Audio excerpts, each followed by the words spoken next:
трогай меня! Не трогай меня!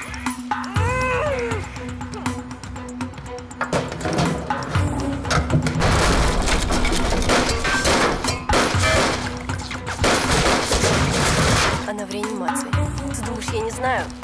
Решил крыс потравить, да?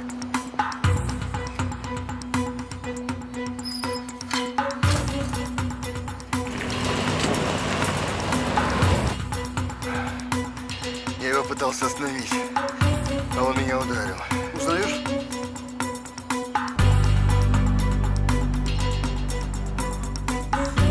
Давай, тихо.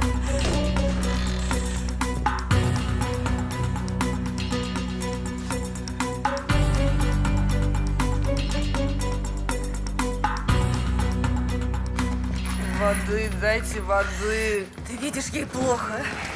Дайте мне пить. Ты видишь, ей плохо, дай ей пить. Жека. Она ничего не сделала. Она не виновата, это я ее заставила. Она не виновата, дай ей пить, пожалуйста. Сделай, дай пару яблок. Трогай. Облегчи ее страдания. Жень, нет. Сначала будет удушение, потом помощь. Быстро, зато безболезненно. Ну? Нет. Почему ты не хочешь дать ей яблок? Нет. Ты ублюдок. Ты мразь. Я мразь? Это я мразь? Это она крыса. Понимаешь, она крыса. Они блудят, пьют, жрут и ничего больше. А я хочу сделать мир чище, лучше. Ты мне в этом поможешь. На, хочешь? Нет. Хочешь. Нет, она не Она хочет хочет. этого. Нет.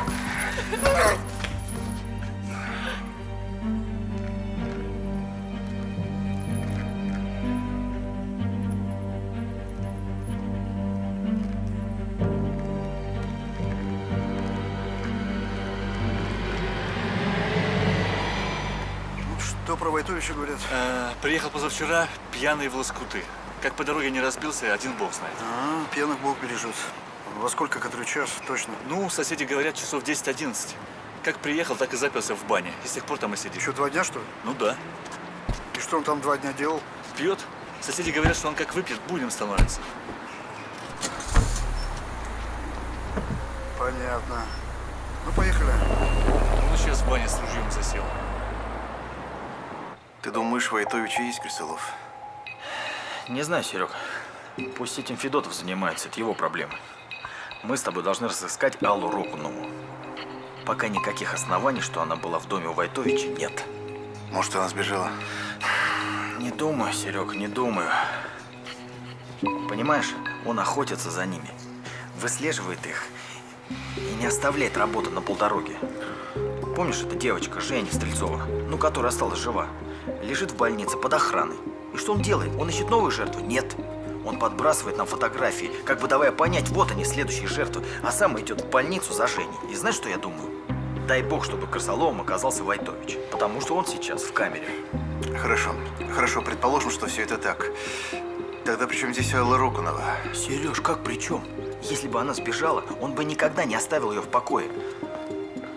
Смотри, в лучшем случае ее фотографии оказались посреди остальных, а в худшем случае мы бы уже нашли тело. Серега, она у него. Крысиная королева?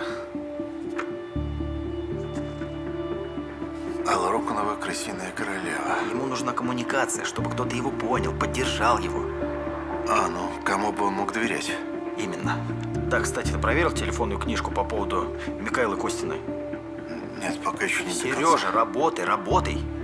А я пока съезжу в этот совхоз неучтенный. Если что, я на телефоне. Да. Ося. Ось, давай-ка поедим сначала. Стасов, позвони его девушке и вызови ее. Я хочу кое-что уточнить. Никто не смеет звонить моей девушке, кроме меня, понял? И скажи ты ему. Я ему башку оторву и сварю из нее холодец, понял? Слышишь? И вызови кого-нибудь из медиков, пускай его тут чувства приведут. Слушай, ну ты же умный мужик, Ну объясни мне, как так? Ну почему он так со мной? Я же ее люблю, и за для нее все. А ей пофиг. Я приехал с ней поговорить, а она чё? Прогнала?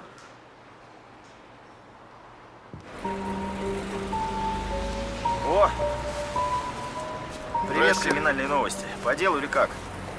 Да, по делу. Федотов вчера меня выгнал, слава богу, что камеру не сломал. Вы не в курсе? Нашли что-то в доме Войтовича? Это тебе лучше у Федотова спросить. Ты же понимаешь, мы не имеем права информацию сливать.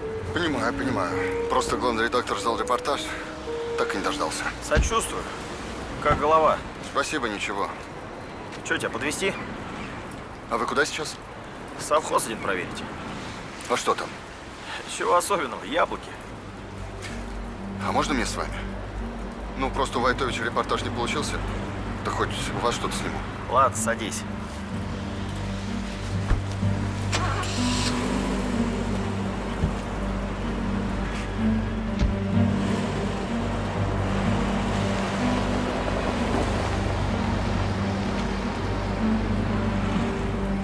Психоневрологический диспансер номер 8. Слушаю вас.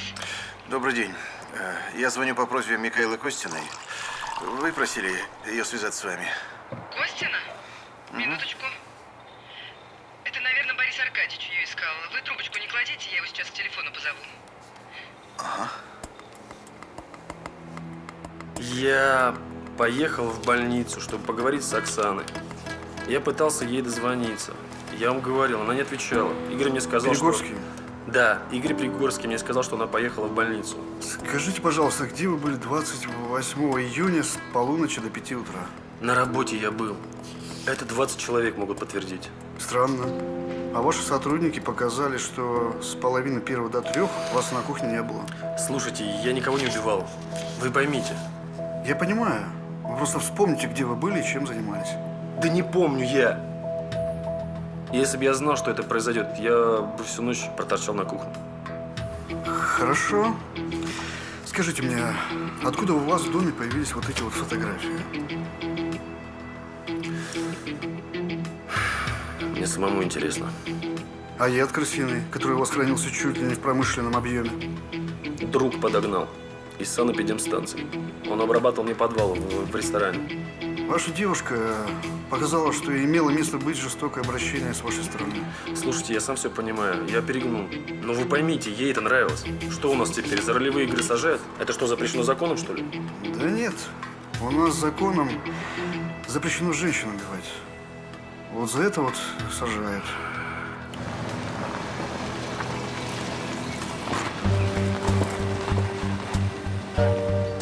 Здесь подожди. Бабуля! Бабуль! А вы не подскажете, у вас здесь где-то совхоз был? Там еще Антоновку выращивали. Совхоз-то? Ага. Так он по той стороне. Так, Только там ничего нет. как же ничего? А так вот, как 3 года назад продали, так и нет ничего. И никто туда не ходит. Вот раньше, помню, всегда порядок был. Всегда при садах какой-то человек жил. Вот я помню, Люська у нас тронутая была. На всю голову скорбная, голоса какие-то слышались. А вот старожила исправно. Потом психиатричку ее забрали. Помню, детки у нее еще были. Мальчик и девочка. Вот мальчонку не помню, как звали, а девочку Микаэлой. Как? Микаэлой. Помню, ой, мама, как моя жалела их. Они вечно ободранные ходили, голодные. Так она им вещи какие-то отдавала, кормила. А яблочки-то не купишь, что ли? Куда поехал-то, а? Проходите. Спасибо. Знаете, я пытался связаться с Микаэлой по поводу ее брата. Стоп. Насколько мне известно, брат Микаэлы погиб. Ну, у вас неверные сведения. Он жив, хоть и нездоров, и до недавнего времени находился у нас. Так он ваш пациент? Наследственное психическое заболевание. Мать была больна. Когда они были маленькими, то мать вдруг решила, что ее муж антихрист. И она ушла от него вместе с детьми. А муж антихрист просто так взял и отдал детей? Насколько я понимаю, она не спрашивала. Она увезла их в какую-то деревню, держала их заперти впроголодь, закрывала на несколько дней в сарае. Давайте присядем. Вот. Отец пытался их отыскать, но безуспешно. А после того, когда мать набросилась на кого-то из местных жителей с топором, ее определили в лечебницу, где она и провела остаток своей жизни. А детей в интернат? Сначала в интернат, а потом отец их нашел, забрал к себе. Конечно, после жизни с такой матерью они были не совсем здоровы, но он заботился о них как мог. Надеялся на то, что впоследствии все придет в норму. Надежды не оправдались. Вы знаете, с девочкой получилось, а с мальчиком, увы. В средних классах у него диагностировали подростковую шизофрению. Такая форма заболевания, которая с возрастом может совсем исчезнуть, а может развиться в полноценное душевное заболевание. И в 19 лет у него случился рецидив. Это обычно происходит на почве стресса. И Микаэла привезла его к нам. Сама? А разве для этого не нужно направление врача и все такое? Нет, вы не стесняйтесь, все это между нами. Понимаете, она тогда встречалась с человеком, которому я был... Я понял. А долго он у вас был? Почти 7 лет. Ему оказывалось медикаментозное лечение, полноценный уход. Это, конечно, серьезная болезнь. Но у него было стабильное состояние. Состояние изменилось? Ну, вначале все было хорошо, а, вы знаете, полгода назад он исчез. Собственно, по этому поводу я и пытался связаться с Микаэлой.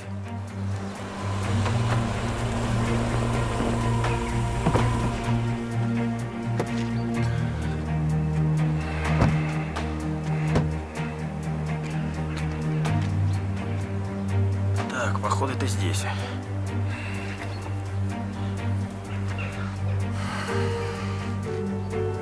Черт, связи нет, посмотрю себя. И у меня тоже.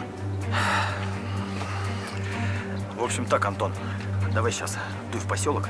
Нужно разыскать участкового. Пусть свяжется с Федотовым, пришлет людей. А вы? А я пока осмотрюсь. А вдруг он там? Антон, иди уже. Нет, я с вами пойду. Если хочешь помочь, дуй в поселок и найди участкового. Давай.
Возьми.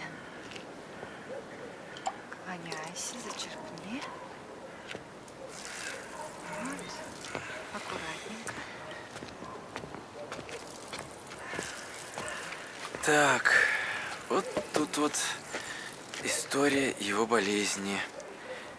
Тут записи, рисунки. Ух ты. Так.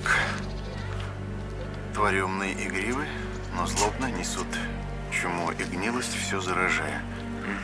Благословен крысолов, избавляющий от этой напасти, совершает он свой труд среди скверны и нечистот. Он был одержим идеей о крысолове. Микаэла рассказывала, что отец любил им читать перед сном эту историю. Возможно, произошла фиксация на этой легенде.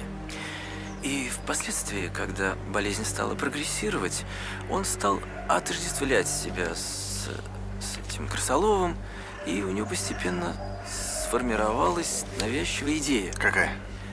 Очистить мир от крыс. И хуже всего крысы в человеческом обличии. А крысами в человеческом обличии он считал женщин. Вот.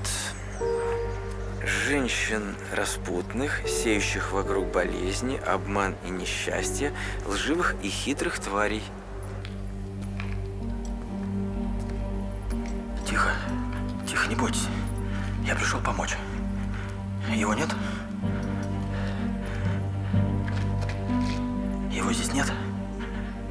Алла?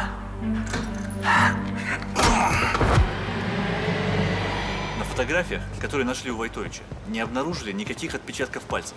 В том числе нет отпечатков самого Войтовича. Ну, а кровь в доме? Предположительно, животного происхождения. Здрасте. Скорее всего, свиная. Вы знаете, что я думаю? А не могли вот эти вот фотографии Войтовичу подбросить? Ведь конверты частникам подбрасывали. Цель. Ну как? Ну, то есть ты хочешь сказать, что кто-то переводит стрелки? Да. Кто мог подбросить фотографии? На входе дома видеокамера. Поселок охраняется. В дом, кроме нас, никто не входил. Это ты подбросил фотографии мертвых девушек? Ну да, конечно, я. Ты не подбрасывал, я не подбрасывал. Кто подбросил фотографии? Криминалисты? Кроме нас в доме никого не было. Как глаз? Да уже нормально. А там ведь был еще этот журналист из криминальных новостей. Он еще по голове получил, а вы его выгнали.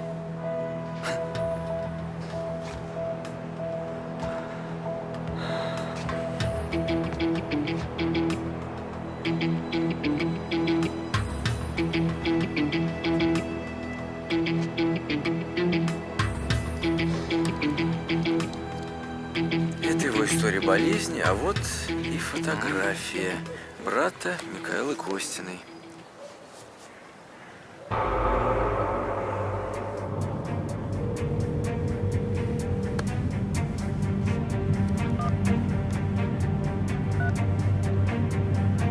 Дежурный, соедини меня с Федотовым.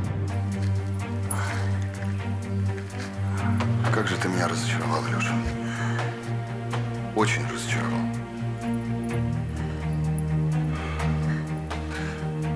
Но почему ты не мог понять, что это очень важно, то, что я делаю? Ты думал, мне легко здесь было с ними в грязи, в крови?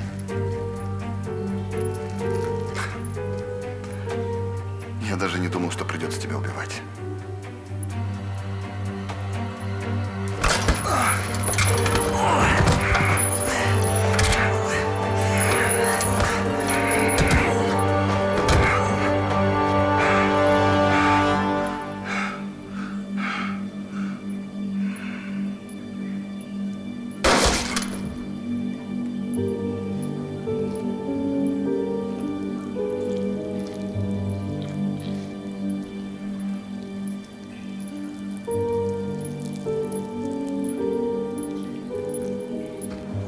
Все нормально, да, все хорошо, все живы, да, все, давай, пока. А?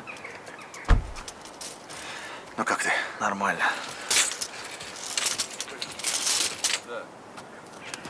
Макар. Сам, Серега. Как Макар? Нормально.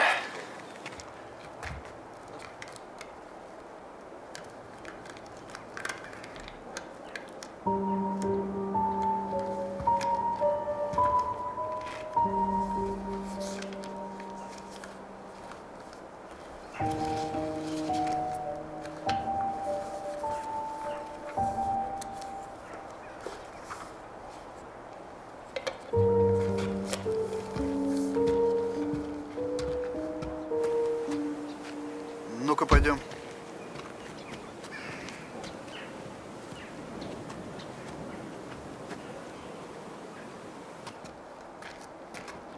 здесь было.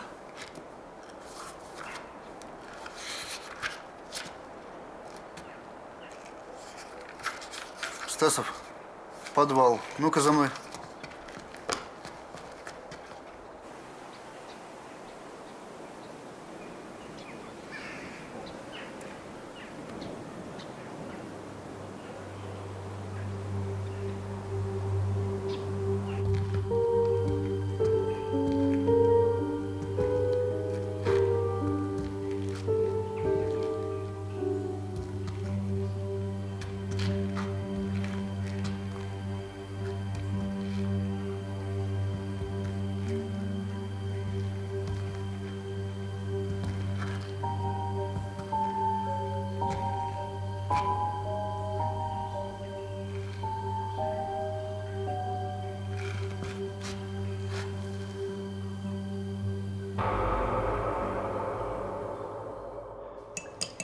Крысолову удалось скрыться до нашего приезда.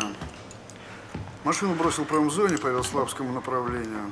Судя по количеству найденной крови в машине и в доме, он очень серьезно ранен. И я надеюсь, что он засветится, когда будет обращаться за медицинской помощью. Или мы найдем тело. Или так. Чай-то отдай. А, извини. Во всяком случае, Рокнова должна находиться под охраной. И лучше не в Москве. Есть куда увезти? Серег, Не, Макар, нет, даже не думай. Ты чё? думаю, да. Макар. Слушай, твоя мама просто прелесть. Пичкает меня всякими фруктами и пытается свести с пациентом из кардиологии. Походу, ты Да попала. я уж поняла. Ты как, в порядке? Да. Сплю, правда, пока при свете. Пью какие-то успокоительные. С психологом встречаюсь. Он, кстати, намного симпатичнее, чем тот гражданин из кардиологии, которого мне твоя мама сватает. И чего психолог говорит? Говорит, посттравматический шок. Но у меня здоровая психика, я быстро приду в форму. Если бы выдался случай, я бы всю обойму в этого урода выстрелила. Только бы я в голову целилась на этот раз.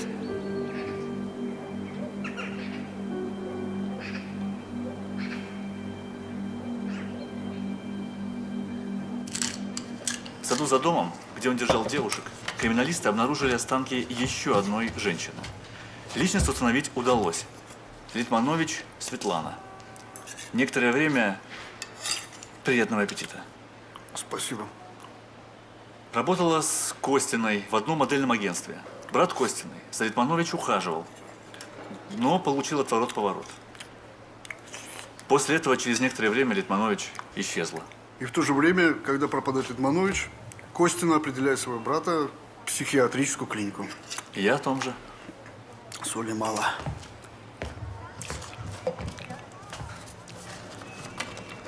Скажи, а как так получилось, что он оказался жив? Да, пуль, скорее всего, на вылет прошла. Нет, я не про то. Но вы же по документам проверяли, что он мертв, правильно? А, это? Да, верно, проверяли. Вот. Веста. Ну вот, ну все просто. Микаэла, когда узнала, что ее брат убил Светлану Литманович, Так. ну, первую жертву, она сделала все, чтобы ее брата поместили в психиатрическую клинику. Ну, как неопознанного клиента. Я поняла. Ну, знаешь, такое бывает, когда поскорый человека забирают с улицы, а он не помнит, как его зовут, и при нем нет документов. Ну, иногда людей находят, понимают, кто это, а иногда люди целыми годами живут безымянными. Вот он и жил безымянный.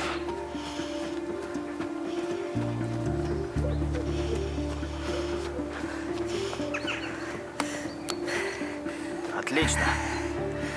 Физические нагрузки лучше всяких успокоительных. Ал, почему тогда с вечеринки сбежала? Когда с показа?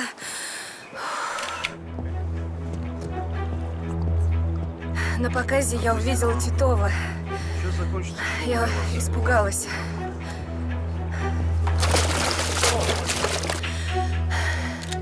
Я была свидетелем их разборок по поводу наркотиков. И я подумала, что он пришел за мной.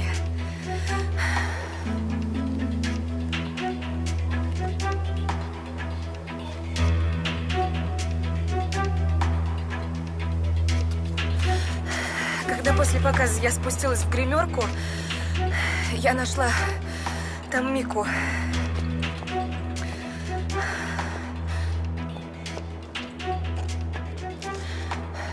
Я поняла, что я уже ничем не могу ей помочь. Мне надо было убегать. Еще кружочек? Нет. Когда Антон Костин сбежал из клиники, Так. врач пытался связаться с Микаэлой и даже написал письмо. Да, ты говорил. Да, так вот. А когда Микаэла прочитала письмо, я думаю, она очень сильно испугалась. Да правда, конечно, испугалась. Ну да, к тому же уже было найдено тело Сони. Тогда она, я думаю, хотела разыскать своего брата. И поэтому она поехала в свой старый дом, где они жили с матерью. И те яблоки, которыми отравились Микаэла и Женя, они были именно из того дома. Все, я поняла. Все понятно. Да? Типа крысиная приманка. Крысиная приманка. Точно. Но я не уверен, что он хотел ее убить. Я думаю, что, знаешь, это вышло случайно. Съела пару яблок. Ой, боже мой. И через несколько часов умерла. А Жене повезло больше. Когда тебя выпишут? Неделю через 2 обещают. Вернешься на работу? Ну да, сейчас сначала пройду детокс, потом на реабилитацию. Жизнь без наркотиков и все такое. Ну, вообще-то здесь действительно очень толковый нарколог. И сколько ему лет? Оксан, я вообще не об этом. Ну, не знаю, лет 27. Вообще он похож на Джуда Лоу. Это совершенно не мой тип. Да вернусь, конечно, если Пригорский возьмет.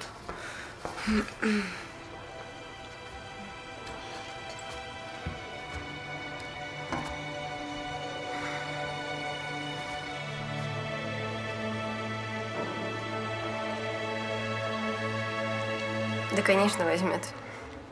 Он звонил, передавал привет, сказал, как сможет, так выберется.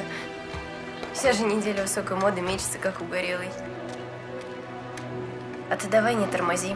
Слушай, Ксан, спасибо, что пришла. Правда. Поправляйся.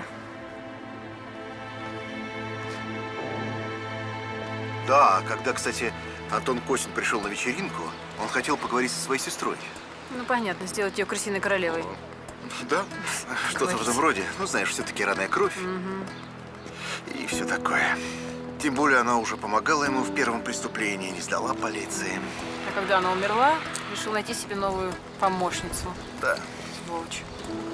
Аллу Роконову. И вот когда Алла сидела в подвале, Крысолов все время пытался, показать нам, что он делает. Ужас какой. Он подбрасывал тела, подбрасывал нам письма под дверь. Ник, выходи за меня замуж. Сереж, Прости, знаешь, Ник, я имел в виду, что Микаэла, она же опоздала на показ. Так ведь? И вместо нее на показ вышла Алла Роконова. И как раз Алла Роконова надела ее одежду. Понимаешь? И письмо как раз было в штанах у Аллы Роконовой, которая как раз принадлежала Микаэле. Вот как-то так мы сначала думали, что... Он накачивал яблоки крысиным ядом. Я знаю. Потом складывал их в ящики и уносил куда-то. Аллочка, успокойся. Его ищут, все кончено. Где эти ящики, Макар? Я не понимаю, ну что тебе эти ящики? Ящики, их нашли? Не знаю, почему ты спрашиваешь. Ты читал эту книгу? Эту легенду о крысолове? Мне кажется, я уже наизусть выучил. Ну тогда подумай. Крысолов пришел, чтобы избавить город от крыс. За это он просил награду. Но горожане обманули и изгнали его. И тогда он вывел из города детей, чтобы горожане поняли, как они были неправы, что они по достоинству не оценили все, что он сделал для них. И? Этот урод считает, что он прав. Что что у него миссия, понимаешь? И он хотел свою награду. А в итоге его чуть не застрелили, и теперь разыскивает полиция. Мне кажется, он будет мстить. Может, он будет убивать детей. Я не знаю. Ксюш. Давай поговорим. Давай. Слушай, ну если тебе не нравятся ролевые игры, зачем ты тогда со мной ими занимался? Зачем все эти черные латексные трусы и все такое?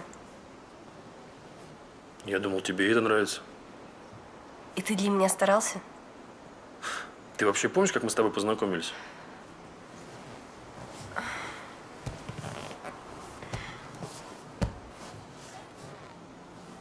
На вечеринке, кажется. Ну, а вечеринка-то была тематическая. Ты была вся в латекс затянута. Со стеком в руке. Вместо «здравствуйте» ты мне врезала по заднице. И ты решил? Что я решил? Я сначала узнал, что за девушка. Сказали, что любит ролевые игры. Чем жестче, тем лучше. Кто сказал?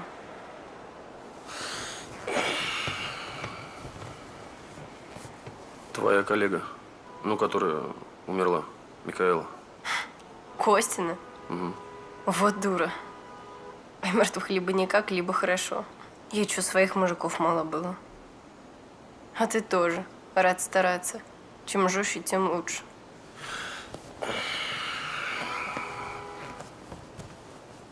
Я просто боялся тебя потерять. Я хотел быть с тобой. Если бы для этого нужно было бы скакать в костюме рождественского кролика по Тверской, я бы скакал. Не надо кролика. Мы с тобой два идиота.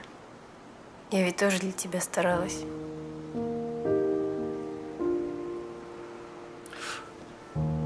Давай по-другому попробуем. Давай. Дай руку. На. Чуть ниже. Вот. Угу. Подожди, я не вижу. Ага. Ага. Я тоже хочу посмотреть. Так. Так. Куда дальше? Дальше. Дай-ка ногу сюда.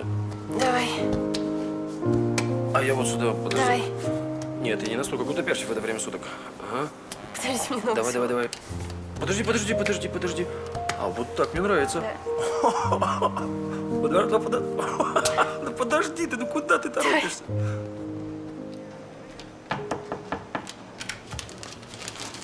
Вот ты можешь мне объяснить, вот как они это пронюхали, а?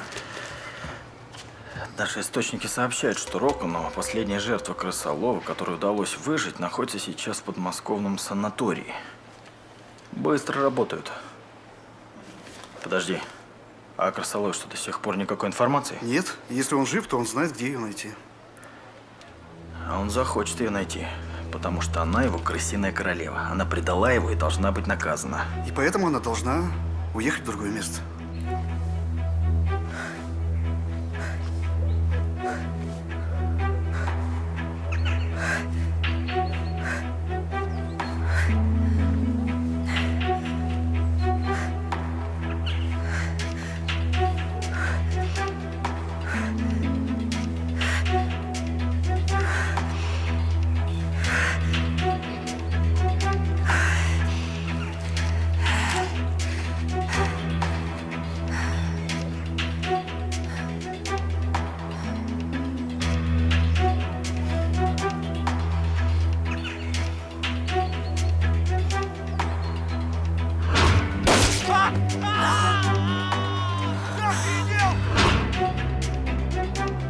Вика.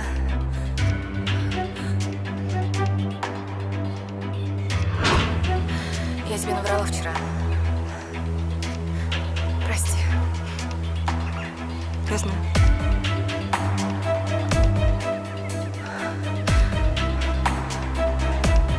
Вика.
правда думала, что можешь от меня убежать?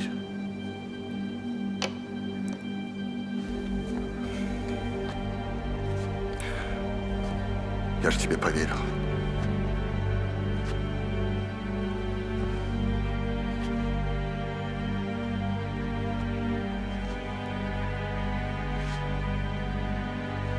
Ты меня убить хотела. Меня нельзя убить, пока я делаю то, что должен. Иди ко мне. Иди ко мне. Иди ко мне. Иди, мы должны завершить то, что мы начали.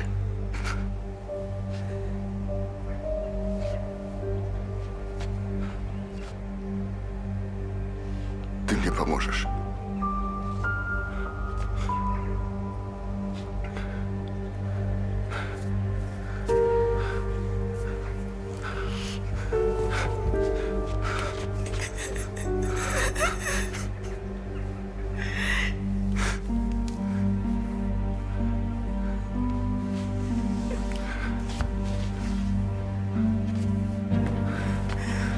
Ложись.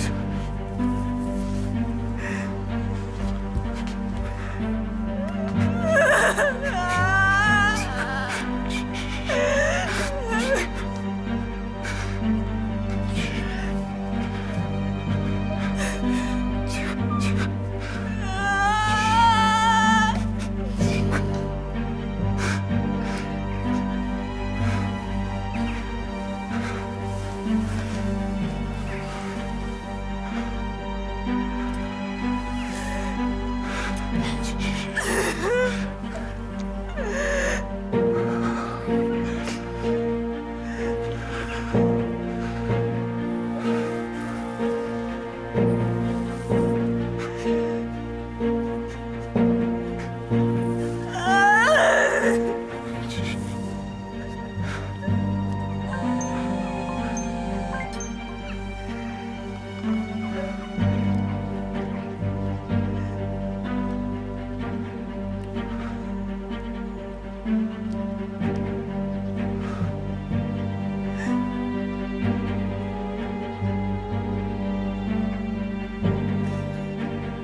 Он здесь?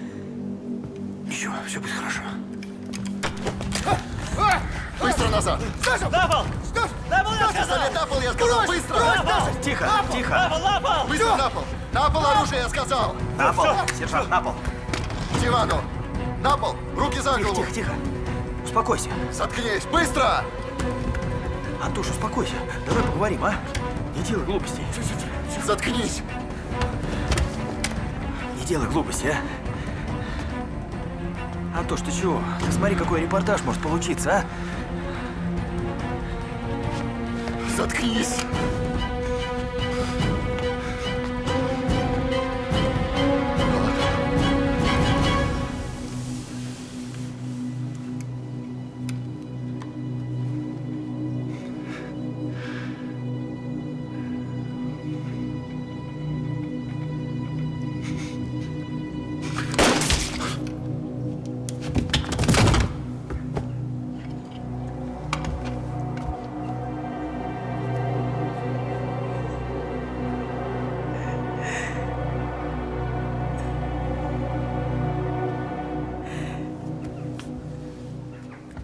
Серийный маньяк Антон Стояновский, также известный как Крысолов, при задержании оказал сопротивление и был убит сотрудниками полиции.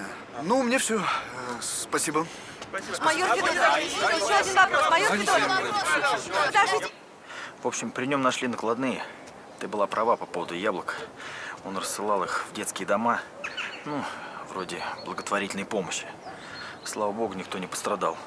Сволочь. Ал. Спасибо тебе.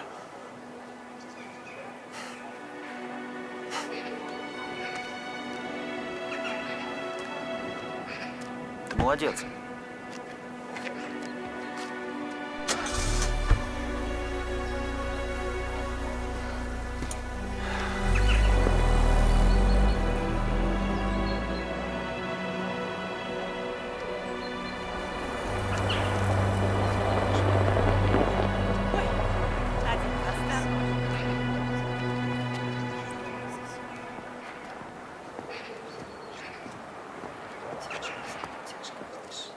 Макар, сынок, как удачно. А что именно, мам? Ты же в Москву едешь. Да. Замечательно. Подвезешь Наденьку, а то ей нужно в город, а электричка только через час. Да ничего, я электричку подожду. Не говори глупостей.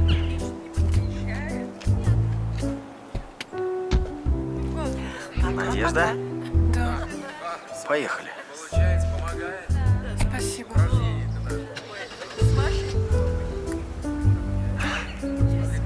Счастливо!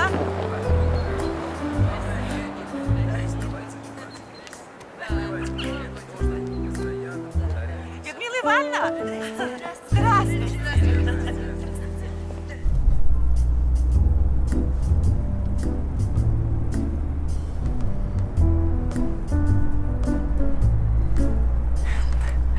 А ваша мама говорит, что вы хорошо разбираетесь в технике. Мам преувеличивает. А у меня хлебопечка капризничает совсем не кстати. Я просто придерживаюсь принципов здорового питания и хлеб ем домашний. Ну, с отрубями или с полбой. А вы любите хлеб с полбой? Не знаю, не пробовал. Вы просто обязаны попробовать. Вам понравится, я уверена. А давайте сделаем так. Мы зайдем ко мне, вы посмотрите хлебопечку, а я угощу вас отличными веганскими котлетами. Ну, знак благодарности, что вы согласились меня подвезти. Да ладно, ничего страшного, мне все равно по пути. Да, ваша мама предупреждала, что вы можете скромничать, отказываться.